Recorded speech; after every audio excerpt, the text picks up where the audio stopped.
Alright, so we talked in the last video about how this is going to be the first in a series, or well, that was going to be the first in a series of videos regarding the Italian Dragon Ball GT card game. So today I've got sort of the follow-up to that, and there are 4 starter decks that came out for this game. I do want to just do a quick thumb through of each one of them.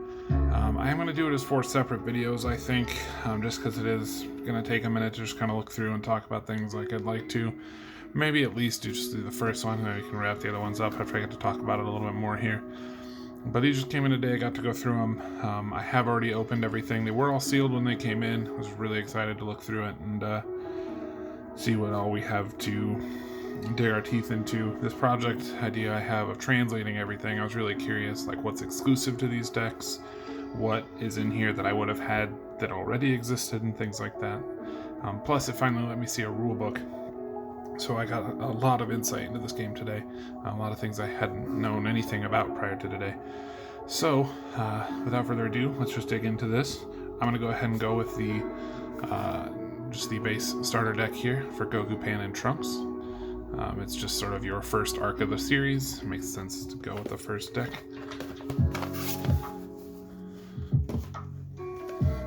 So in the box here, I do like the size of it. It's it's not much bigger than like a Dragon Shield's box or something like that, but it's not huge like some starter deck boxes or things. It's just kind of a nice, it's a nice size. I like it a lot.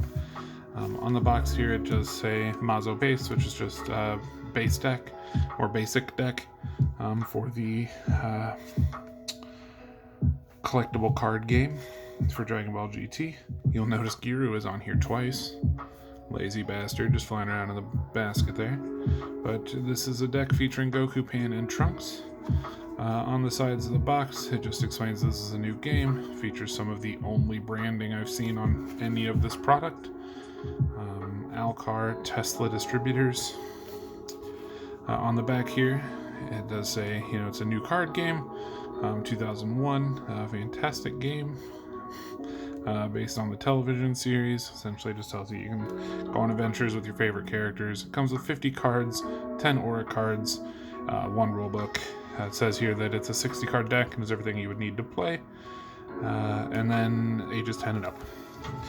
The side of the box for each one of these does tell you the characters that are included. So here we've got Goku, Pan, Trunks, Boo, and Supreme Kai, or the Superior Kaioshin. But we'll go ahead and dig into this real quick and see what we got. In each one of these boxes, the contents was exactly the same in all of them. There was a rulebook for starters. It's a decent rulebook, actually, easy enough to just sort of dig into. Nice big text. This page itself here is actually removable from the book, and it's all of the glossary of terms. It actually tells you to rip it out, and it's just all of the glossary and then just identifications for the sections of a card. So this little one page here would just be your sort of carry around, so you know what all your keywords do in the game. And then they're all reprinted again here at the back. Little Goku down here saying, "I hope this wasn't too much for you." A weird thing actually on the back here, Vegeta says, "Don't forget about the expansion." Now, as far as I know, as I kind of mentioned in the last video, there isn't an expansion for this game. There is a booster set that came with this, so it might just be saying, don't forget you can get booster packs. But yeah, I thought that was a little bit weird. Now, one thing that I noticed right away that was strange about the cards within the box, the starter deck itself comes sealed in like a plastic wrap, like this, but your aura cards don't come sleeved in the packet itself. It doesn't make sense why they wouldn't have just sleeved all 60 cards like this instead of leaving 10 of them outside of the plastic wrap. But it's just, these are all exactly the same. They're just 10 auras. They work sort of like the land system in the game. You have a pile of a 10 aura as the rule manual would show you here you've got a whole sort of line of them, but they're all face up, and then once you spend them, you flip them face down. At the start of each one of your turns, you flip the whole pile back over, and you get your 10 energy back for the turn. Now this energy is used on your turn as well as your opponent's turn. So you can't, you don't want to spend everything right away here. Obviously you'd want to leave some open for defense, but when I first read it, I thought it was strange that you started, already at 10 mana. That's you don't draw one at every turn and play it or something like that. You don't get one extra one each turn. You just start at 10. But I guess if it's, if both players start that way and it's your energy for both your turn and your opponent's, it probably balances out. Within each deck, you do get your character cards. Here we've got Gigante, who's just sort of like a vanilla basic guy. He's got 2 cost, sorry. He would cost 2 aura to play, 0 research value, and 6 power. As you go through to play the game, actually we'll skip character for just a second. You would have your adventure cards. There are 7 of them, or you're required to have 7 of them in a deck. You have to have 4 of one color, 3 of the other. There are 2 colors, red and green, so you could do 4 green, 3 red, or 4 red, 3 green, but it has to be that distribution. They have a cost, which doesn't actually mean anything because these have to start in play, but most of them don't have any skills. There are some that cost a little bit more that do have skills. This one says that while you're trying to complete this adventure, if you're using Pan, cards cost 1 less to use with her. This card's just called Pan in the Machine Mutants. But you would start the game with these laid across the board. You'd have all 7 of them laid out, and you would take your character cards and assign them to, I'm going to try to accomplish this adventure. To defeat an adventure, you have to have a higher research than your opponent. And if you've got a higher research value than your opponent, you win the adventure. Then you go on to do the battle, which is where you could compare the power. You compare the power, and if you have higher power, your opponent's card is destroyed, vice versa. So, as you're going, you win by taking all 7 of your objectives. If your opponent doesn't have, anything that they can play to stop you, you get to take it, uncontested, as long as you can assign a guide to it. You can assign multiple characters to one adventure, and then if there's a battle at the end, the front character would be the one that would die, the one behind it would be the one that would survive. But you're essentially just trying to overwhelm your opponent there. So here we've just got the Planet of Giants. And some of these I don't actually know the translation for quite yet, but there's a few that I've already looked at. The 4th level Super Saiyan, or the Super Saiyan 4. I think it's just really cool art, but it doesn't do anything. It's just an adventure to complete.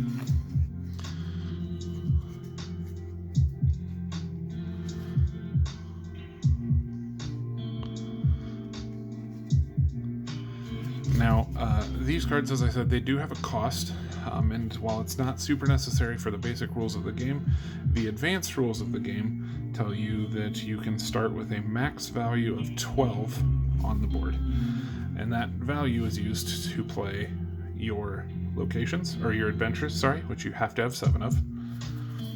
You can play characters. Normally these are in your deck, and you draw them and then would play them from your deck. But in this case, you could choose to have characters be part of your starting 12 points. Additionally, you can choose Destiny cards or Fate cards. This word technically does translate to Fate, but Destiny just sounds easier to say, as it's almost exactly what's on the card. But you could also have one of these in play, or any number of these, as long as you don't go over 12 and have 7 of these on the board. These act like enchantments and magic. They stay on the board, and then you can pay this cost at any time to do whatever its effect is. So you can sort of shape your opening board, in whatever way you'd like, but you really have to consider, even if these were all just 1 costs, that's 7 of my 12 points already. I've only got 5 open. So I could just start with, I could start with Boo, which is 0-7. It's a decent just starting card. I could start with Trunks, 2-4. He has an Aura 2. His Aura just makes your cards cost 2 less if you're trying to use them for him. Once per turn, essentially. You could use his Aura to pay for 2 of the cost of a card. And that would leave you only 1 point. Then if you've got a 1 point Destiny card, you could play that as well. And that would bring some of the strategy into the opening development of the game. Now, if you're playing by the basic rules, you play out whatever 7 locations you have, you shuffle your deck, draw the top 8. If you get any characters at all of the characters that you draw go onto the board. Now, if we get back into just kind of looking over the cards here, as I said, this deck does have Gigante. It's just kind of a regular character. Now, like I said, this kind of explains why he's got a cost. You could play this from your hand if you don't have it early, or it could be part of your initial 12. We've also got Supreme Kai, who's a 3/3/3, just straight down the line. Now, if you pay 2, he has an effect called Scouter. When you use Scouter, your opponent has to play with their hand revealed while you're resolving his attack. Pan's a 3/2/4, but if you pay 2, she can become a 3/5/7. Great stats by herself. And then any cards that would buff that is big 2. Trunks we just talked about. I'm a really big fan of the art of this game. It's simple, or at least for the character cards, it's like not quite right on some of them, and it's just got a really cool like vintage vibe to it. I like it a lot. Boo, who's got an Aura 3, which is a great, reducing, once a turn a card by 3 costs is big. And then your sort of beater for the deck here, you've got a Super Saiyan 4 Goku. Now, for 1, he has an ability, Duel. Essentially, when you're fighting with him, your opponent can only use 1 card. He's a 6/5/7. Essentially, while you have him out, your opponent has to have something equally big to fight him, or they're going to lose. We just went over the adventures. That brings us to the Destiny cards. We got the Arrival of Trunks, or Trunks Arrives.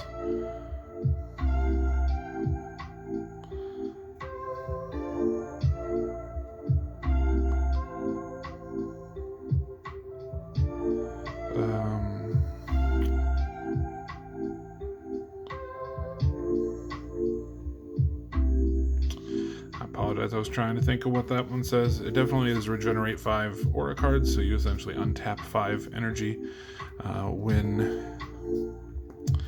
your Trunks I think discards a Saiyan combat card. I think, I'm not quite sure yet. That's part of the process of getting these translated. But we've got the Capture a Saiyan. This just says negate a green combat card for a cost of 2. So once per turn, you could just tap this, pay 2, and negate a green card your opponent is playing.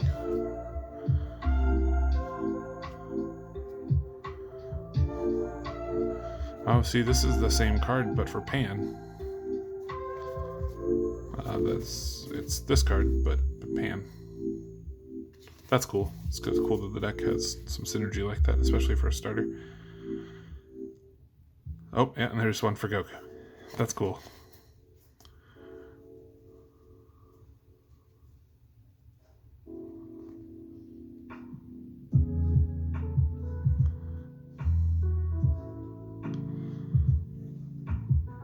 Discard 1 Karta from... So this is discard a card from your opponent's hand. Costs 1. So once a turn, just pay 1, boop, boop, mill. Or, I guess, hand control. That's cool. Small discussion. The big scissors.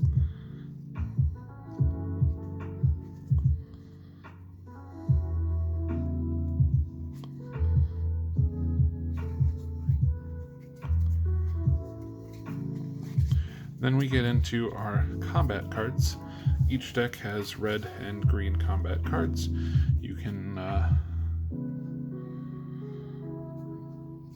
when you're casting these, your opponent, there are cards that will specifically counter red or green cards. As far as I know, that's really the only necessary thing so far. I haven't gotten to translate through the whole rulebook yet, but I don't believe that you have to attack, red adventure with red cards or vice versa. We'll see if that becomes a rule that I find, but here we'll just kind of go through the cards. Now this card, what it's saying, it costs 3 for its effect. Is there I don't know Pater, but it just says cancel a something of a character, of a hero. Now this card costs 3. It gives you +0 research or +8 power. And so, sorry, you can play this card for 4 to get +0, +8. Or for 3, you can use this effect as well. So it would be essentially a 7-cost card. Now with Boo, if you use this card with Boo, it's a 0. You don't have to pay this cost. So anytime that it specifically names a character, you get to waive this cost.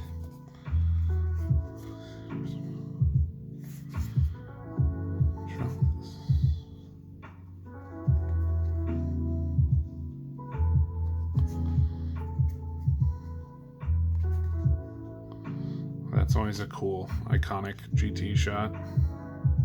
I love that that's a card, especially just like a vanilla card like that too.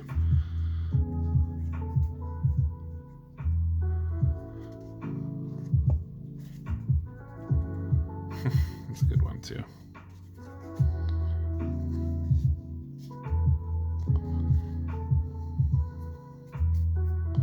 +9 power for 2. That's crazy. Maybe it's not, but that seems really big. Or no, sorry. It's 9 research. This is a great adventuring card. That's cool. And this one, Engano 4. I don't know what Engano means yet.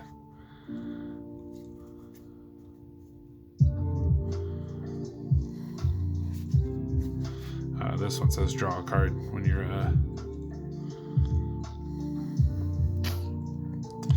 don't remember, it's assigned a quest. I'm sure that's not what that says, but you draw a card when you do something. Kai can do it for free. The art on this Gohan is terrifying. Oh yeah.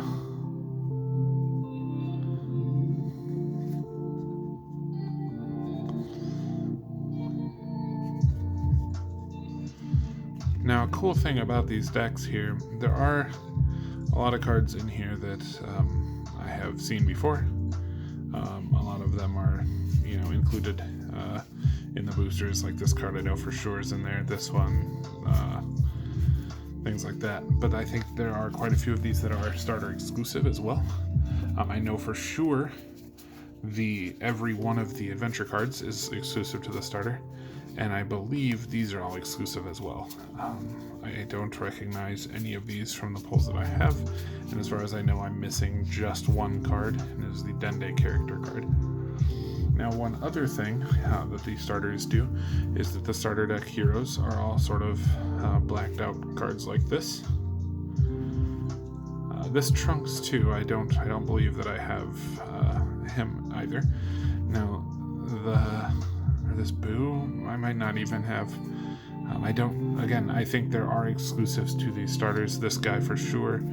I don't think this Kai is a card. Pan might not even be a card. I know this is, but there's some unique things that these starter decks do with the character cards, because the regular character cards should look like this. The ones that come in the booster packs are foiled out. They're just chrome silver. These are all the ones I opened. The camera does not like looking at these. But as we go through, and let's see if we can find any of the characters that we have in this starter deck even. Oh, okay, see, so here's Pan. Her effects are exactly the same, but this card is silver. Same with Kai, there he is. Trunks.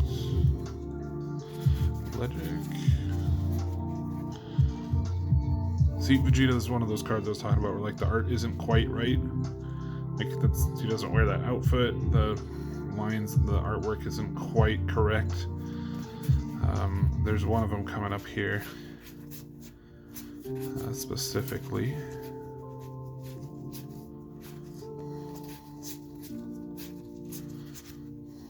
Like Goku is got like really cool, like vintage, kind of almost knockoff looking vibe about him.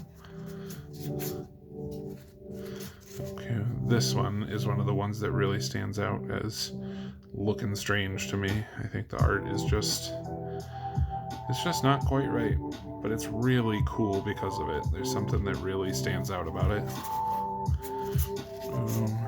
Nice. Now and then here's Super Saiyan 4 Goku. Now while we're here, just go ahead and compare the two. I don't believe there's any real effectual differences or anything. 6, 5, 7. Buono Saiyan. I think that's male Saiyan and one duo. But it's cool because there's some differences here. The Goku on this card here is much larger. He takes up a larger portion of the card. He's colored differently. You can see his pants are like real bright yellow instead of kind of the dark. His hair is up on the top of the card here as opposed to down there. And then you'll notice like the text here for dual is left centered to the hand where it's shifted over to the right, as well as the Saiyan and Buono here. Those are in sort of different placings on the card as well. Not that that's really a huge deal or anything, but it's cool to know that there's a little bit of variation between the packs and the decks. But as far as I know from the counts in the game, there are 42 of these character cards. There are 41 unique characters here. The only one, like I said, that I'm missing is Dende. This Gogeta is really cool. And as far as I know, there are 192 cards for the Battle Destiny Adventure cards, of which I have all 192. So I think the only thing I'm missing is Dende. I hope that's all I'm missing. But on the other hand, it's kind of a bummer because it means that I don't really have any incentive to buy more cards to try to pull him, because he's the only one I need. I don't want to get, a bunch more packs or something for one card I'm missing. Hopefully one day I'll find someone who does have a copy or something, or at least could scan one in, so that when I do the digital scans of all these into the library I intend to make of translated cards, we can eventually get Dende in there too. And the only reason I know that Dende exists, that's the hard part about this game, is there's no real card list. There's no card numbers, there's no rarities, it's hard to track. But there is a card, battle card like this one for Boo, that specifically says if you use it with a Dende, and I didn't pull a Dende. It's the only, if you use it with a character, I don't have a matching character for. And it's the one place I did see a numerical count for the game. Someone posted in my research, they showed me a spot in an Italian card gaming magazine that mentioned this game was coming out. And it said that there would be 192 cards and 42 characters. It's the only time I've ever seen a count or numbers or anything, so I may be totally off. But that is the closest I have to go off of, and I have 192 cards and 41 characters. So it feels right. Who knows? One thing though, hopefully I'll get to have this be a thing in the near future here. I did find on the back of the rulebook here, there is some of the staff who worked on the game. I have actually been in contact with one of the members of the staff, who says that they should still have all of their original product material and stuff, and will be able to help me figure out exactly what a card list is, if there's different rarities or what I should expect there, make sure there was nothing that I missed or won't know. They haven't quite gotten back to me as far as what they have, but I've talked to them a couple times and they have said they're digging it out. It's just in storage, so it's going to take a minute.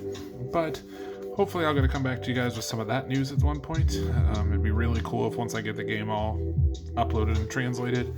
Part of the thing I'm going to be working on here is just getting this completely translated into English first, so that we at least know how to play the game. And then from there, who knows, maybe one of these days in the near future we'll have a brand new Dragon Ball GT card game, brand new, to play through. And I can share the cards with you and we can all print them off and enjoy them again. For now though, that's it. This is a 25-minute video on opening a 50 card deck, so I apologize for that, but I'm just really excited to get to even just document that this game exists. Like I said, I don't know that there's any video of this online other than what I'm opening here. So very excited to be able to put a little bit of content together, a little bit of a series on this, especially if it could culminate with talking with a developer. That'd be an incredible discovery as far as the archaeological aspect of gaming is concerned. But thanks for hanging out. Until next time, if you want, feel free to comment below which deck you'd like to see next. I planned to do this one, just feels like the next part of the series, but if anyone has any opinions, let me know and we'll get there. Thanks for hanging out.